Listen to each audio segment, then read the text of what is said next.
Assalamualaikum warahmatullahi wabarakatuh. Nama saya Ibnu Justino Haji dengan 122.313. Di sini saya sedang mempresentasikan tugas karakter bullying, yang dimana presentasi itu menjelaskan tentang SDGs yang dimana saya mengambil nomor 14, yaitu tentang ekosistem kelautan.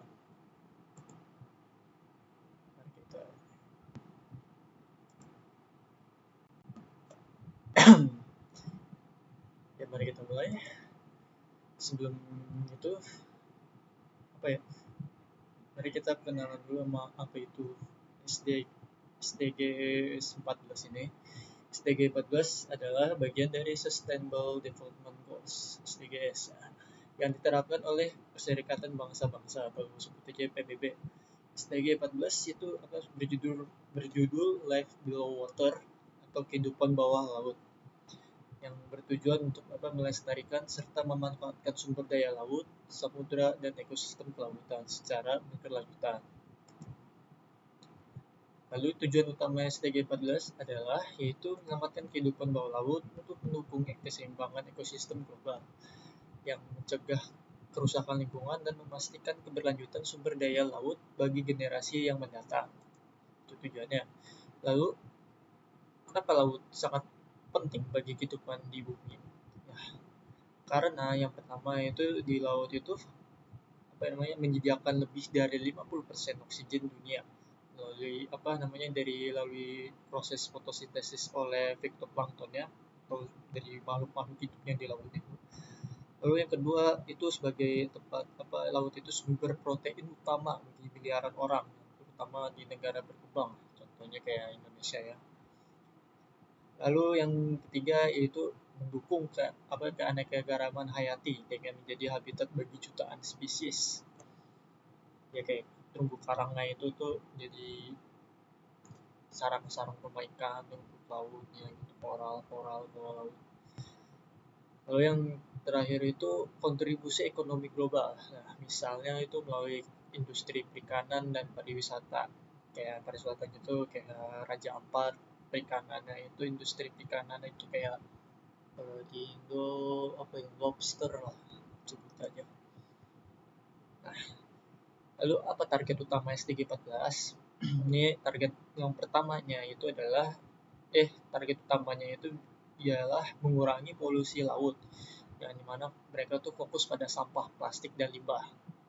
Lalu yang kedua, melindungi ekosistem laut, yang dimana upaya restorasi habitat yang rusak. Lalu yang ketiga itu mengatasi penangkapan yang berlebihan yang mendorong praktik perikanan yang berkelanjutan.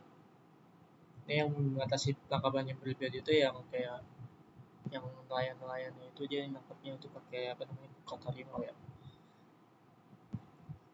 Terus yang mendorong praktik perikanan yang berkelanjutan ini yang orang-orang yang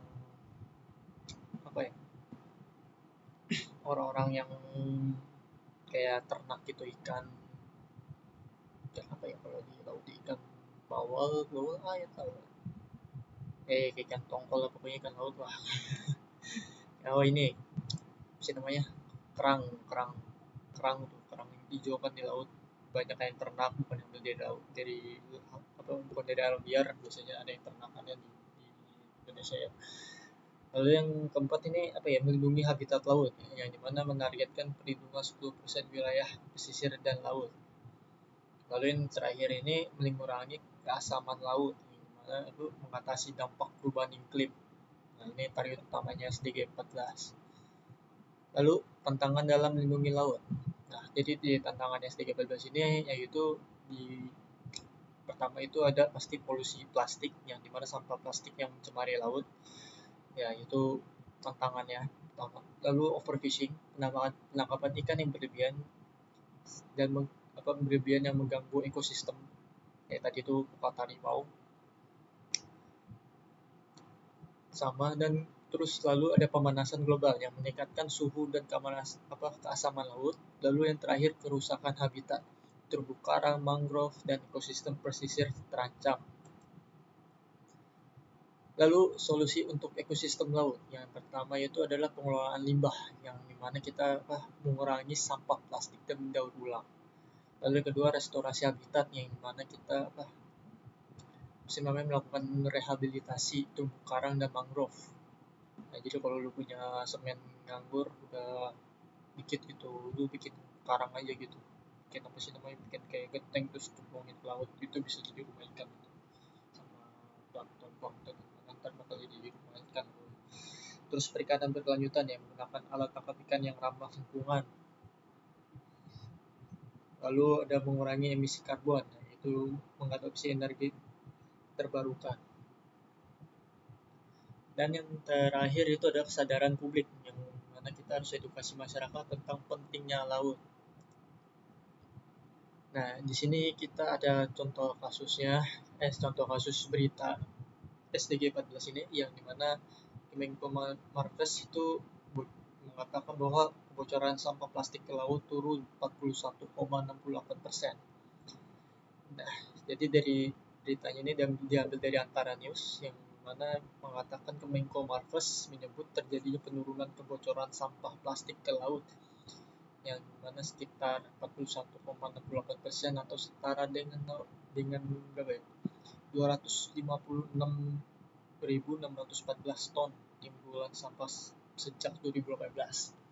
Nah, dalam diskusi yang diadakan Badan Riset dan Inovasi Nasional (BRIN) diikuti daring di Jakarta, Jumat, Asisten Deputi Pengelolaan Sampah dan Limbah Kemenko Marves, Rofi Ahani, menyampaikan pada 2018 terdapat kebocoran sebesar 615.675 ton sampah ke laut.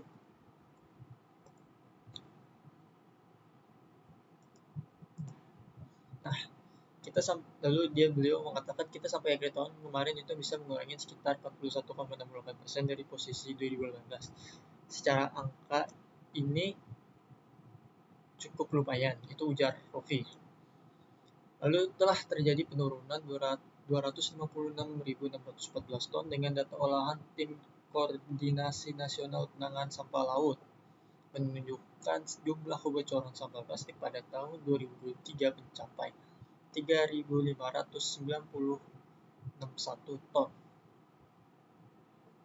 Nah, pemerintah Indonesia sebelumnya mentargetkan pengurangan jumlah sampah plastik yang berakhir di laut mencapai 70% hingga 2025 seperti yang tertuang dalam Rencana Aksi Nasional Penanganan Sampah Laut. Nah, yang mana ia juga mengatakan ada beberapa tantangan yang harus disikapi untuk mengejar target tersebut. Beberapa isu tersebut termasuk tingkat pengumpulan sampah yang belum maksimal, anggaran tata kelola sistem persampahan, dan kapasitas sumber daya manusia yang belum memadai. Pengumpulan sampah kita belum optimal, terutama di rural area atau daerah-daerah yang layanan persampahan masih sangat lemah, ujarnya, katanya. Selain itu, lanjutnya terdapat fakta konsumsi plastik semakin meningkat, sering dengan pertambahan jumlah penduduk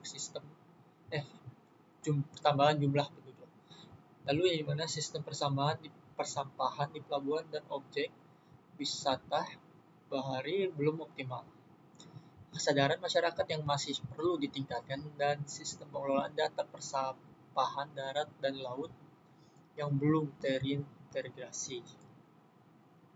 Kita sampai hari ke tahun kemarin itu bisa mengurangi sekitar 41,68% dari posisi 2018. Secara angka ini cukup lumayan, ya Rafiq. Ini sorry. Lalu tanggapannya apa? Ini tanggapan menurut saya. Kalau menurut saya angka 40,168% dengan kebocoran sampah plastik laut adalah pencapaian besar yang menunjukkan upaya nyatanya Indonesia untuk mengatasi polusi laut.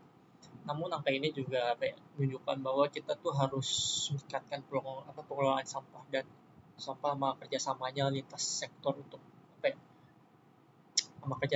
kerjasamanya untuk nyampai target 70% lah untuk tahun 2025 ya. Kebijakan yang lebih tegas, pendidikannya publik, dan bantuan infrastruktur diperlukan lah. Terus untuk mengatasi masalah seperti konsumsi plastik yang tinggi dan pengumpulan sampah yang kurang efektif, meskipun ini adalah langkah maju, keberhasilan jangka panjang bergantung pada konsentrasi dan pencapaian tindakan.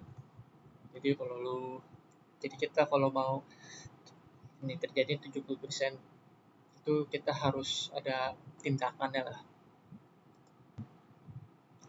Lalu peran kita apa dari kasus kayak misalkan apa gitu.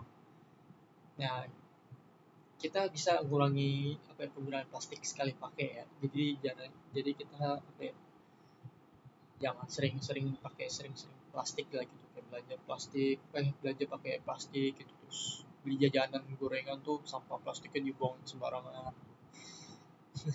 Kalau bisa pakai tupperware bawa sendiri lah atau piring lah ya. Terus mendukung produk perikanan yang berkelanjutan, ini sama berpartisipasi dalam kegiatan pembersihan pantai. Dan yang terakhir itu meningkatkan kesadaran masyarakat. Ini peran kita ya kalau di SDG 14 itu. Nah, jadi kesimpulannya mengapa SDG 14 itu penting?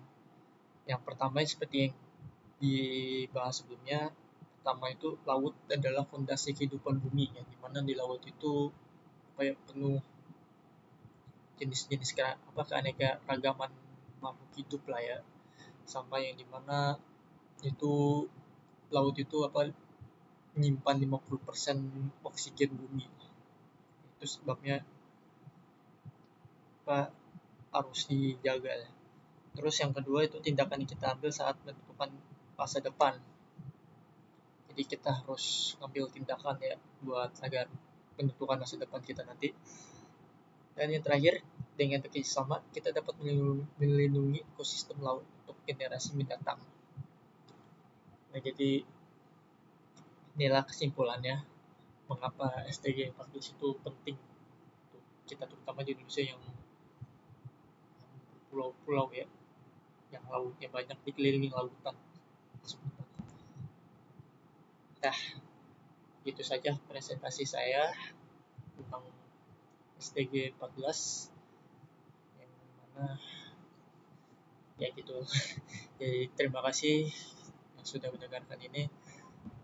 Yes, yang sudah mendengarkan ya. Assalamualaikum warahmatullahi wabarakatuh.